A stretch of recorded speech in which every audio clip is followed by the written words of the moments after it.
Hello மக்களே, என்னுடைய நீண்ட நாள் கனவு நிறைவேறிச்சுங்க. என்னன்னு பார்த்தீங்கன்னா, எனக்கு ரொம்ப நாளா ஆசைங்க. சென்னிமலையில் முருகர் கோவில் இருக்கு இல்லைங்க, அங்கே விடியற் காலையில் அந்த கோமாதா பூஜை பார்க்கணும் அப்படின்னு சொல்லி எனக்கு ரொம்ப ஆசைங்க.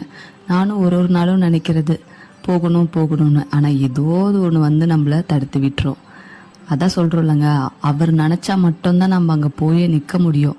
நம்ம நினைக்கலாம் நம்ம போகலாம் அப்படின்னு சொல்லி, ஆனால் அதுக்கான ஒரு காலத்தை கொடுக்குறதே வந்து பார்த்திங்கன்னா அவர் தாங்க. நாங்கள் லாஸ்ட் டைம் பாதயாத்திரை போயிருந்தோம் இல்லைங்க, அப்போ வந்து முருகரை பார்த்துட்டோம் விடியற் காலையில். அதுவே ஒரு சூப்பரான ஃபீல் தாங்க. ஆனால் எங்களால் வந்து பார்த்திங்கன்னா கோமாதா பூஜையை பார்க்க முடியலங்க. ஏன்னா க்ரௌடு அதிகமாக இருந்ததுனால எங்களால் காவடி வச்சுட்டு அங்கே நிற்கிறதுங்கிறது அவ்வளோ கஷ்டம் தானே. ஏன்னா நார்மல் டைம்ஸ்லேயே வந்து பார்த்திங்கன்னா சென்னிமலை டெம்பிளில் வந்து பார்த்திங்கன்னா க்ரௌடு அதிகமாக இருக்கும். தைப்பூசத்தில் சொல்லவா வேணுங்க. அதனால் இன்னைக்கு வந்து எங்களுக்கு அந்த வாய்ப்பு வந்து எங்களுக்கு முருகர் கொடுத்துருக்குறாரு அப்படின்னும் போது நான் ரொம்ப ஹாப்பியாக ஃபீல் பண்ணுறேங்க. எனக்கு சென்னிமலை முருகர்னால் எனக்கு ரொம்ப இஷ்டங்க. எல்லா முருகரும் ஒரே முருகர் தாங்க. அது என்னமோ எனக்கு சென்னிமலை முருகர்னா அவ்வளோ பிடிக்கும். என்ன மாதிரி கண்டிப்பாக சென்னிமலை முருகரை ரொம்ப பிடிச்சவங்க யாராவது இருந்தீங்கன்னா மறக்காமல் கமெண்ட் பண்ணுங்கள். இந்த கோமாதா பூஜைக்கு வந்து பார்த்திங்கன்னா நானும் எங்கள் அண்ணியும் தான் போயிருந்தோம். எங்கள் வீட்டில் இருந்து பார்த்திங்கன்னா 3 o'clock போல் வண்டி எடுத்தோங்க. சென்னிமலைக்கு வந்து பார்த்திங்கன்னா 4 o'clock பக்கமாக ரீச் ஆகிட்டோங்க.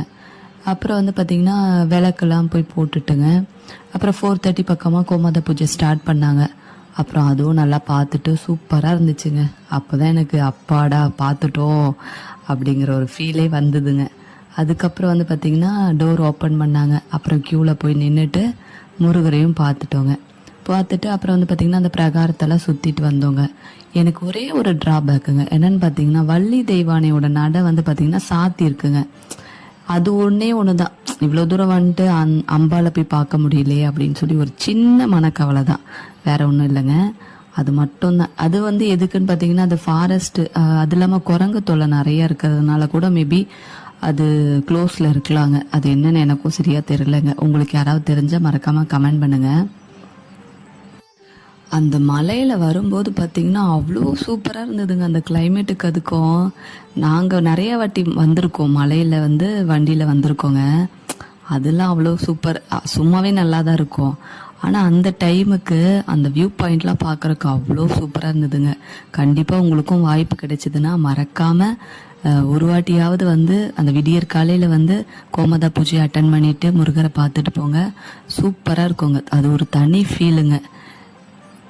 எங்கள் வீடியோ உங்களுக்கு பிடிச்சிருந்தா மறக்காமல் லைக் பண்ணுங்கள், உங்கள் ஃப்ரெண்ட்ஸ் அண்ட் ஃபேமிலிக்கு ஷேர் பண்ணுங்கள்.